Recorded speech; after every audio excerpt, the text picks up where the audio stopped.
આજે આપણે ભારતના ઇતિહાસના એક એવા પ્રકરણ પર નજર કરીશું જે બસ ખાલી તારીખો અને ઘટનાઓનો સંગ્રહ નથી. ના, આ તો એક આખા રાષ્ટ્રના સંઘર્ષની, એના અસ્તિત્વની કહાની છે.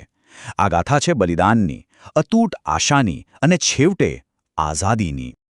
200 વર્ષની ગુલામી, લાખો બલિદાનો. આ ખાલી આંકડા નથી, વિચારો. આ 2 સદીઓની પીડા છે, લાખો લોકોના બલિદાનની કહાની છે. આ આઝાદી જે મળી છે ને, એની ખૂબ મોટી કિંમત ચૂકવવામાં આવી છે, અને એની પાછળની આખી કહાણી સમજવી એ તો આપણી ફરજ બને છે. તો સૌથી પહેલો સવાલ એ જ થાય કે આ બધું શરૂ કેવી રીતે થયું? મતલબ, એક વ્યાપારી કંપની આખા દેશ પર રાજ કેવી રીતે કરવા લાગી? ચાલો જરા ઇતિહાસના પાના ફેરવીએ અને સમજીએ કે આ સફરની શરૂઆત ક્યાંથી થઈ. અહીં 2 એવી તારીખો છે જેણે ખરેખર ભારતનું ભવિષ્ય જ બદલી નાખ્યું. જુઓ, 1757માં થઈ પ્લાસીની લડાઈ. અહીંથી ઈસ્ટ ઇન્ડિયા કંપનીએ સત્તાનો પાયો નાખ્યો. અને પછી બરાબર 100 વર્ષ પછી 1857માં જે વિદ્રોહ થયો, એના પછી તો શાસન સીધું બ્રિટિશ સરકારના હાથમાં જતું રહ્યું.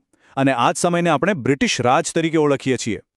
પણ સવાલ એ છે કે આ રાજની સામાન્ય ભારતીય પર અસર શું થઈ? તો એનો જવાબ છે ભારે કરવેરા, આર્થિક શોષણ અને રાજકીય દમન. એક રીતે કહીએ તો ચારે બાજુથી દબાણ. અને તમને ખબર છે, આવા જ દમનમાંથી આઝાદીની પહેલી ચિંગારી પેદા થાય છે.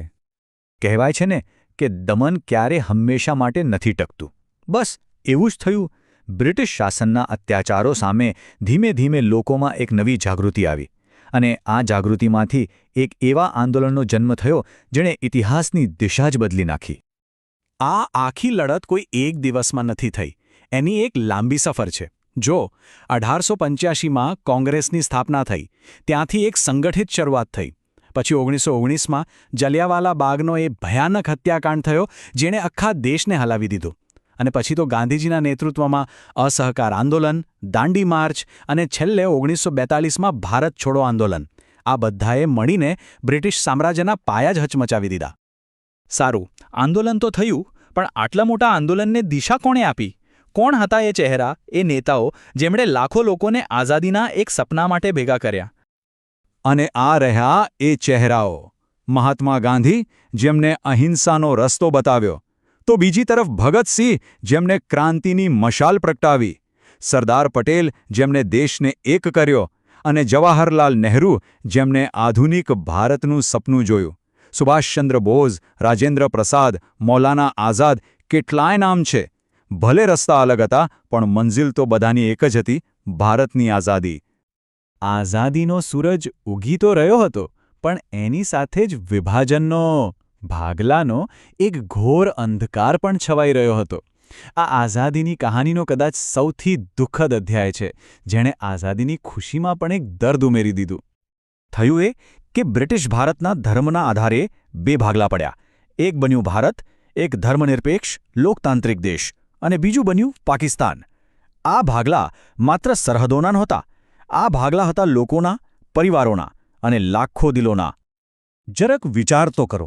એક રાતમાં તમને કહેવામાં આવે કે તમારું ઘર હવે તમારું નથી રહ્યું. બસ આવું જ કંઈક લાખો લોકો સાથે થયું. ઇતિહાસનું કદાચ સૌથી મોટું સ્થળાંતર થયું, અને લાખો લોકો પોતાના જ વતનમાં શરણાર્થી બનીને રહી ગયા. 10 લાખથી પણ વધારે.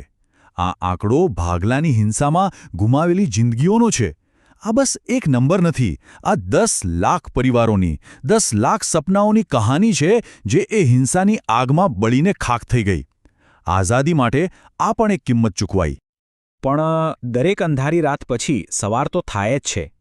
આટલા સંઘર્ષ, આટલા બલિદાન અને આટલી પીડા પછી આખરે એ ઐતિહાસિક ક્ષણ આવી જેની સદીઓથી રાહ જોવાઈ રહી હતી. 15 ઓગસ્ટ 1947, મધ્યરાત્રિનો સમય, અને ભારતે સદીઓની ગુલામીની બેડીઓ તોડી નાખી. ભારતના પહેલા વડાપ્રધાન જવાહરલાલ નહેરુએ કહ્યું, જ્યારે આખી દુનિયા સૂઈ રહી છે, ત્યારે ભારત જીવન અને સ્વતંત્રતામાં જાગી રહ્યું છે. અને બસ ત્યાંથી એક નવા યુગની શરૂઆત થઈ. પણ જુઓ, આઝાદી મેળવવી એ તો માત્ર શરૂઆત હતી. અસલી કામ તો હવે શરૂ થવાનું હતું.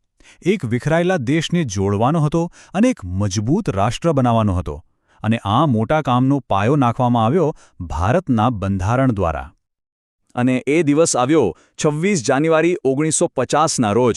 આ દિવસે ભારતે પોતાનું બંધારણ અપનાવ્યું અને એક સંપૂર્ણ ગણરાજ્ય બન્યું. ડૉક્ટર રાજેન્દ્ર પ્રસાદ ભારતના પહેલા રાષ્ટ્રપતિ બન્યા અને આ દિવસથી જ શાસનની ખરી સત્તા ભારતના લોકોના હાથમાં આવી ગઈ. તો આ આખી લાંબી અને સંઘર્ષથી ભરેલી કહાની એ આપણને આજે શું શીખવે છે? મને લાગે છે કે એ આપણને યાદ અપાવે છે કે આઝાદી કેટલી અમૂલ્ય છે. એ યાદ અપાવે છે કે એકતામાં કેટલી તાકાત છે. અને સૌથી અગત્યનું કે આ વારસો ખાલી યાદ કરવા માટે નથી, પણ એમાંથી પ્રેરણા લઈને એક સારા ભવિષ્યનું નિર્માણ કરવાની આપણી સૌની જવાબદારી છે.